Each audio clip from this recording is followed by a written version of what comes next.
Hey, third grade, I'm back for library. This is week 3, and today I'm going to read Appellamondo's Dreams by Patricia Polacco. This is a 3.8 reading level, and I will put the quiz number and the AR link below in the description, and be sure if you need help that you go back through this video and listen again so you can find the answer and answer those questions on the quiz. If you like to dream, then this book is going to be for you. We're not talking about dreams that you dream at night while you're sleeping. We're talking about big, imaginative, creative dreams that you might have during the day. Dreams that you might think are so big that if anybody knew them, they might think that you were silly. But dreams aren't silly, as you'll see from reading this book. All right, let's get started. Once there was a very drab village, so drab that in fact the road leading to it was overgrown from lack of visitors and interest. There wasn't much to do there, especially for a little boy named Appelemando, a boy who loved to dream. For him, dreams were magic chariots pulled through his mind by galloping hues of color. For him, dreaming was a way of life. He dreamt so much of the time that villagers began to talk.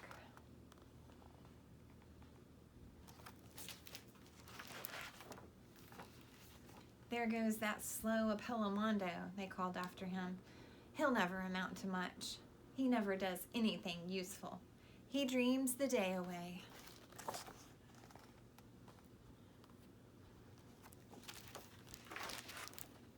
Appelemando had 4 good and true friends. Don't listen to them, Jeffto Fury said quietly. What do they know? Lark Apostlenoff snapped. Petra and Dorman Apotashu cooed. Besides, they don't know our secret, do they? It was certainly true. These 5 shared a very special secret indeed.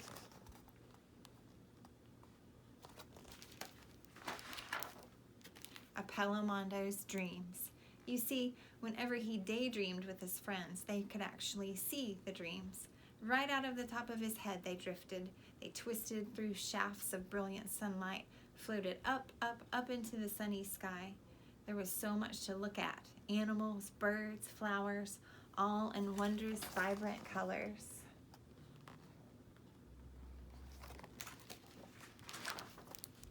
Appelemando enjoyed dreaming just for them.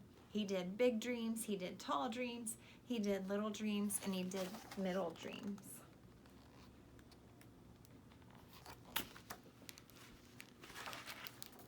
One day, Lark announced, "Let's capture one of Appellamondo's dreams on a piece of paper. Then we could look at it even when Appelemando isn't around." The children tried and tried to get the dreams to stay, but each time the dreams drifted off and disappeared. Then Petra and Dorma covered a piece of paper with water from the well tub they had been playing in. At that very instant, a dream floated up from Appellamondo's head, and Lark and Jeffto pushed the paper in front of it. It held fast. "Hooray!" they exclaimed for joy. "Now we can keep his dreams forever." All right, so why do you think it stuck to that piece of paper and not the other ones? We'll keep reading. It wasn't long before they discovered that Appellamondo's dreams would stay on anything that was moist or damp. Mops drying out over balcony rails, laundry airing on clotheslines, bottoms of fat white ducks waddling up the street.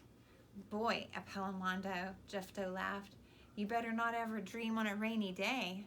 "What a mess we'd have," Lark snickered. Luckily you only dream on sunny days."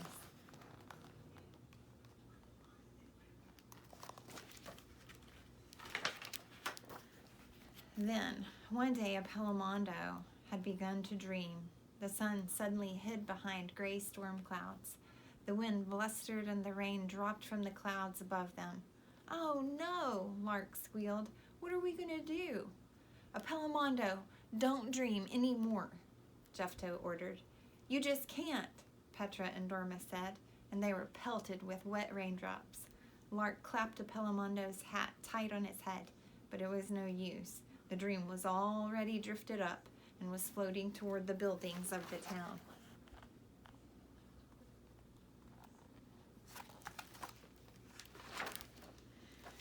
The children gasped as they watched each and every scene hold fast to the walls and storefronts of the town. As soon as the rain stopped, the townsfolk came out of their houses and shops. They were stunned when they saw all of Appellamondo's dreams on the walls. "Someone has painted our houses and stores," a voice called out. "Who did this?" an angry woman cried. "I'll find who is responsible for this prank," the mayor said, and he saw the crowd that had gathered. Then his eyes fell on the children. They were covered with Appellamondo's dreams. "You!" the mayor shouted as he started toward them. "What have you children done?" All right, so you think they would have been happy to have those beautiful dreams on all of their buildings. Remember, their town was a drab town. The children were taken to the elders of the village. "Do you mean to tell us that all of those things on our walls are dreams?" they asked when the children explained. And the more the children tried to tell the villagers about Appellamondo's wonderful dreams, the more suspicious the elders became. "If what you say is true, let's see Appellamondo dream right now. Here, in this place," the mayor snapped. The elders leaned forward in their seats and watched Appellamondo. But the harder Appellamondo tried to dream, the more impossible it became. Nothing at all would come to his mind. Jefto, Lark, Petra, and Dorma all stared at the air above Appellamondo's head, waiting, but nothing appeared. "I knew they were lying," a villager whispered. "You should be ashamed of yourselves. Such a ridiculous story," one elder said out loud. "Let them scrub the walls," a voice rang out. "Fit punishment for painting our village without our permission." Okay, so have you ever found that when you know how to do something really well and it's something that you do all the time, if somebody says to you, "Okay, show me, do it right now," just like Appellamondo, you just can't. Like, he dreams all the time, but when someone's telling him, "Okay, sit down and show us a dream," he can't do it. So that just kind of happens sometimes. As the children walked toward home after the ordeal, they were afraid that Appellamondo's wonderful dreams would never happen again. They walked and worried. In their sadness, they didn't watch the path, and when they looked up, they were in the middle of the forest. They had lost their way.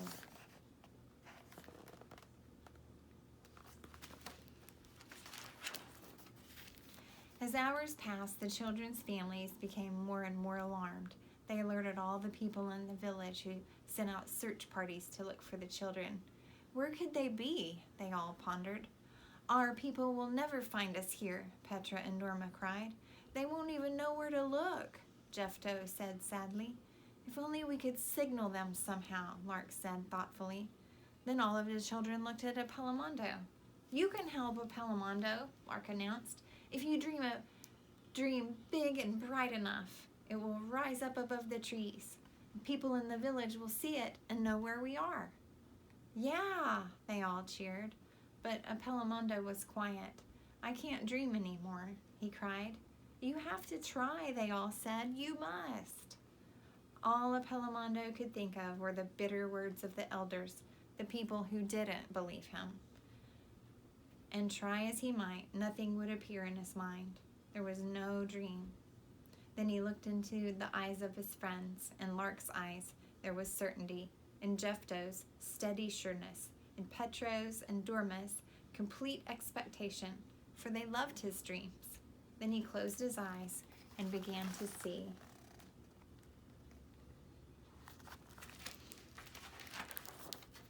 Bright colors of every hue, shape, and texture floated from the top of Appellamondo's head.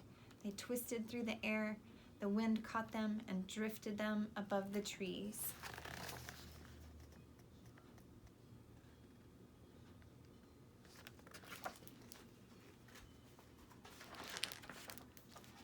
Sure enough, the villagers saw the dream just above the forest where the children were.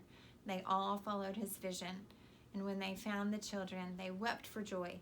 Never again would they question the importance of dreams.